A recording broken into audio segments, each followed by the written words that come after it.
Class 6 के computer subject में आप लोगों का स्वागत है। अभी आप लोग लेसन 2 पीछे वाले वीडियो में पढ़ चुके हैं, देख चुके हैं। कुछ लोग मेरे से बोल रहे थे फ़ोन पर कि सर जो प्रैक्टिकल बेस्ड है वो समझ में नहीं आ रहा है, ज़्यादा दिक्कत हो रहा है। तो देखिए, कंप्यूटर में तो अधिकांश चैप्टर जो होते हैं वो प्रैक्टिकल बेस्ड ही होते हैं। मैं भी समझ रहा हूँ कि आप लोगों को समझ में नहीं आ रहा होगा ज़्यादा चीज़। तो मैं इसके लिए यही चीज़ सोचा, 7-8 में भी मैं किया हूँ कि वह अभी देखिए, उम्मीद है 15-20 दिन में शायद स्कूल खुले, सब कुछ अच्छा रहा तो मैं यही डिसीजन लिया कि मैं ऐसे लेसन को अभी पढ़ाऊँ जो लेसन आप लोगों को प्रैक्टिकल से लेना देना ना हो, थ्योरेटिकल हो, जिसमें प्रैक्टिकल का कोई महत्व ना हो। तो मैं सोचा कि वही लेसन मैं पढ़ा देता हूँ। तो मैं 3 और 4 को न पढ़ा करके अभी लेसन 5, चैप्टर 5, जिसका नाम है इंटरनेट एड्रेसिंग स्कीम्स, मैं इसको पढ़ाने का सोच रहा हूँ, क्योंकि यह थ्योरेटिकल है, इसको समझना है। तो आज मैं यही डिसीजन लिया हूँ कि मैं लेसन 5 को पढ़ाऊँगा।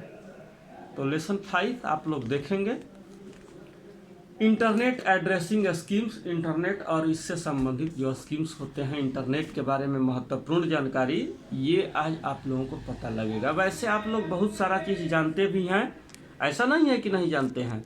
आप लोग इंटरनेट से रिलेटेड बहुत सारा चीज़ जानते हैं, लेकिन कुछ चीज़ों को कंफर्म करना, बहुत सारे चीज़ नहीं भी जानते हैं, कुछ चीज़ों को कंफर्म करना ज़रूरी है। इन दिस चैप्टर, इस चैप्टर में आप क्या क्या पढ़ने वाले हैं? How internet works, internet works कैसे करता है, काम कैसे करता है। इंटरनेट एड्रेसिंग स्कीम्स के बारे में, advantages of email over ordinary postage, email जो होता है जिसको इलेक्ट्रॉनिक मेल कहते हैं, उसका क्या एडवांटेज होता है, विशेषता क्या होता है ऑर्डिनरी पोस्ट के मुकाबले। Attaching files to your email, अपने ईमेल में फाइलों को अटैच कर देना। ऑनलाइन एजुकेशन, ऑनलाइन एजुकेशन भी आप कर सकते हैं, ई लर्निंग, जो कि आप लोग अभी आप कर भी रहे हैं। इसके अलावा ई गवर्नेंस, ई गवर्नेंस इसमें आता है, इलेक्ट्रॉनिक गवर्नेंस, जिसमें आप जाति, आधार, आय इत्यादि अलग अलग सर्टिफिकेट बनवाते हैं, लैंड पोजीशन सर्टिफिकेट बनवाते हैं। तो ये सब ई गवर्नेंस सर्विस के अंतर्गत आता है। इसके अलावा इसमें वोटर पहचान पत्र या अलग अलग प्रकार का पहचान पत्र या सर्टिफिकेट जो ऑनलाइन होकर के आप करते हैं, वो ई गवर्नेंस में आता है। Using social networking websites, advantages and disadvantages, कुछ सोशल नेटवर्किंग साइट्स का यूज और उसका फ़ायदा और नुकसान। सोशल नेटवर्किंग साइट जैसे व्हाट्सअप, फेसबुक, इंस्टाग्राम वगैरह हो गए, ये सब सोशल नेटवर्किंग साइट्स हैं। तो इनके फ़ायदे और नुकसान के बारे में हम लोग पढ़ेंगे। आई ऑलरेडी नो, हम लोग पहले से ये जानते हैं। Millions of computers are connected together via internet. पहले इंटरनेट देख लीजिए। इंटरनेट मुख्यतः 2 शब्दों को मिला करके बना है। 5 में भी पढ़ना था आप लोगों को, 4 में भी। इंटर प्लस नेट, नेट में, जाल में प्रवेश करना। तो क्या, कौन से जाल में प्रवेश करना भाई? तो कंप्यूटरों के जाल में प्रवेश करना। तो इंटरनेट क्या है? तो इंटरनेट 2 शब्दों को मिला के बना है, इंटर प्लस नेट, जाल में प्रवेश करना। लेकिन यहाँ पर जाल मछली मारने वाले जाल से मतलब नहीं है, मच्छर वाले जाले से मतलब नहीं है, मकड़ी के जाले से मतलब नहीं है। यहाँ पर मतलब है कंप्यूटरों के जाल में प्रवेश करना। तो कंप्यूटर भैया जाल, कंप्यूटरों का जाल क्यों बनाया गया है? तो कंप्यूटर, दुनिया भर में अनलिमिटेड कंप्यूटर, असंख्य कंप्यूटर आपस में एक नेटवर्क के द्वारा, एक केबल के द्वारा जोड़े गए हैं, एक नेटवर्क के द्वारा जोड़े गए हैं। किस लिए? तो अपने इंफॉर्मेशन को एक्सचेंज करने के लिए, शेयर करने के लिए एक दूसरे से ना। इसके लिए कंप्यूटर आपस में जोड़े गए हैं और उन्हीं का जुड़ाव, जो डाटा शेयरिंग होता है, वह इंटरनेट कहलाता है। Millions of computers are connected together via internet, internet के माध्यम से अनलिमिटेड, मिलियंस ही मत कहिए, अनलिमिटेड कंप्यूटर जुड़े हुए हैं, क्योंकि उनका गिनती नहीं किया जा सकता है, एक दूसरे से जुड़े हुए हैं। किस लिए? तो डाटा शेयर करने के लिए, इंफॉर्मेशन शेयर करने के लिए। Internet is the network of network, internet नेटवर्कों का नेटवर्क है। सभी नेटवर्कों का नेटवर्क है।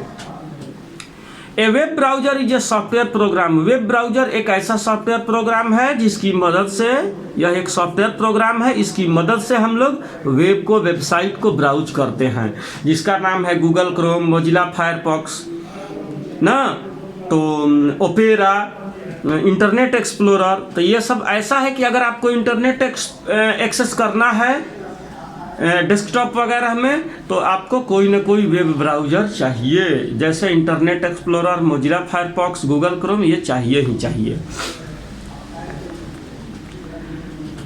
It displays the web pages which contains information in the form of text, images, videos, sounds, etc. यह वेब ब्राउज़र क्या करता है, आप जो वेबसाइट, वेब एड्रेस में, वेब ब्राउज़र में एक वेब एड्रेस टाइप करने का एड्रेस बार होता है, वहाँ जो भी वेबसाइट का एड्रेस हम डालते हैं तो वह उस वेबसाइट को ओपन करने का काम करता है, वेब ब्राउज़र उसका इंफॉर्मेशन लाने का काम करता है। और उस वेब ब्राउज़र की सहायता से हम लोग वेबसाइट पर मौजूद टेक्स्ट, इमेज, वीडियो, साउंड को देख सकते हैं, समझ सकते हैं या यूज कर सकते हैं। Microsoft Internet Explorer, Google Chrome, Firefox are most commonly used web browser. Microsoft का इंटरनेट एक्सप्लोरर, गूगल का गूगल क्रोम, फायरफॉक्स, ओपेरा, ये सब पॉपुलर वेब ब्राउज़र हैं जिनकी मदद से हम लोग सिस्टम पर, डेस्कटॉप पर वेब को ब्राउज करते हैं, वेबसाइट को ब्राउज करते हैं। वेबसाइट को शॉर्ट में वेब भी बोला जाता है। ए वेबसाइट है जे collection of various web pages. एक वेबसाइट, अब देख लीजिए वेबसाइट क्या है। वेबसाइट क्या है, तो यह विविध प्रकार के पेजों का, अलग अनेक प्रकार के पेजों का, वेरियस वेब पेजों का एक संग्रह है। उस वेब पेज में ऑडियो, वीडियो, टेक्स्ट, इमेज इत्यादि हो सकते हैं। Home page is the first page of any website. किसी वेबसाइट का जो पहला पेज खुलता है, किसी वेबसाइट को लॉगिन करने पर जो पहला पेज आता है वह होम पेज कहलाता है। क्या कहलाता है? Home page. A web page is a document connected to the World Wide Web. Web page एक ऐसा डॉक्यूमेंट होता है जो वर्ल्ड वाइड वेब से कनेक्ट होता है, पूरे दुनिया भर में फैला हुआ ये एक वेब होता है, इंटरनेट में यूज होता है, विश्व स्तरीय वेब होता है जो वेब पेज से, वेब पेज डॉक्यूमेंट को कनेक्ट करता है। वर्ल्ड वाइड वेब इसका शॉर्ट होता है www, इसका फुल फॉर्म है world Wide web. Is a collection of different internet site. अब वर्ल्ड वाइड वेब क्या है, तो यह अलग अलग डिफरेंट इंटरनेट साइट्स का कलेक्शन है, संग्रह है। यूनिफॉर्म रिसोर्स लोकेटर एक होता है URL, जिसका फुल फॉर्म होता है uniform resource locator. Is the address of A web page on the internet. Uniform resource locator एक एड्रेस होता है वेब पेज का जो इंटरनेट पर मौजूद होता है।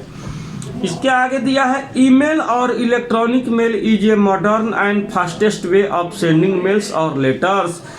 पहले लोगों के पास माध्यम नहीं था, मोबाइल फ़ोन नहीं था, इंटरनेट नहीं था, तो लोग पहले चिट्ठी पत्री लिखा करते थे, अंतर्देशीय लिफाफा, पोस्ट कार्ड लिख करके मैसेज भेजते थे। महीना, 2 महीना, 10 दिन, 5 दिन, जितना दूरी रहता था उसके अनुसार समय लगता था। बहुत बार यह खो भी जाता था, बहुत बार तब समाचार मिलता था जब उसका कोई महत्व ही नहीं है, लेट मैसेज पहुंचता था। तो लोगों को ये आवश्यकता महसूस हुआ कि ऐसे तकनीक का खोज किया जाए जो तुरंत मैसेज को डिलीवर करते, दूसरे के पास तुरंत मैसेज। तो उसके लिए टेलीग्राम वगैरह हुआ करता था, तार जिसको बोलते हैं, लेकिन अब ये सर्विस लगभग बंद हो चुका है, इसका कोई यूज कर नहीं रहा, इसलिए सरकार इसको बंद कर दी। तो आप लोग अंतर्देशीय लिफाफा डाक सर्विस के बारे में अपने मम्मी पापा दादाजी से इसके बारे में पता कर सकते हैं, या आप लोग बहुत सारे लोग जानते भी होंगे कि कैसे पोस्ट ऑफिस से के माध्यम से चिट्ठी एक जगह से दूसरे जगह आता जाता था। तो इसके जगह पर अब ईमेल सर्विस ले लिया है। ईमेल सर्विस सेकेंड, बस आप ईमेल सर्विस के लिए 2 ईमेल एड्रेस होना चाहिए, एक भेजने वाले का, एक प्राप्त करने वाले का, सेंडर का, रिसीवर का। तो सेंडर जैसे ही मैसेज भेजता है रिसीवर को, तो सेकंड से भी कम हिस्सा समय लेता है और दूसरे तरफ मैसेज चला, यानी इंस्टेंट मैसेजिंग चला जाता है। अब ईमेल में टेक्स्ट, ऑडियो, वीडियो इत्यादि सब कुछ हम लोग भेज सकते हैं। You can use different email services. Example, gmail.com, yahoo.com etc for sending mail. आप लोग डिफरेंट ईमेल सर्विसेज का यूज करते होंगे या कर सकते हैं, जैसे जीमेल यानी कि googlemail.com है, yahoo.com, rediffmail.com मेल भेजने और प्राप्त करने के लिए। ये सब कुछ सर्विस प्रोवाइडर है, और भी सर्विस प्रोवाइडर हैं, लेकिन सबसे ज़्यादा पॉपुलर जीमेल है, gmail.com है, यानी कि googlemail.com का यूज करना। याहू एक समय में बहुत पॉपुलर था, लेकिन ये समय के साथ खुद को अपडेट नहीं किया, पिछड़ते गया। अभी सबसे ज़्यादा बोलबाला gmail.com का है। इन द प्रीवियस क्लास, पीछे के क्लास में, you learn the basic terms related to the internet. पीछे के क्लास में आप इंटरनेट का बेसिक टर्म पढ़ चुके हैं, इंटरनेट क्या होता है इसके बारे में पढ़ चुके हैं। फिर भी अगर आप लोगों को जहाँ दिक्कत होगा तो हमसे आप सवाल जवाब कर सकते हैं, पूछ सकते हैं। Now let us learn how internet works. अब हम लोग पीछे में तो पढ़ चुके हैं, अब हम लोग इस चैप्टर में ये देखेंगे, इस क्लास के इस चैप्टर में ये देखेंगे कि इंटरनेट वर्क कैसे करता है, काम कैसे करता है। हाउ इंटरनेट वर्क्स ये हम लोग अगले वीडियो में देखेंगे। वीडियो ज़्यादा लंबा होने पर बहुत लोग बोरियत महसूस करते हैं, देखते नहीं हैं, इसलिए हम इस वीडियो को यानी कि इस आज के पढ़ाई को यहीं समाप्त करते हैं। आप लोगों का धन्यवाद।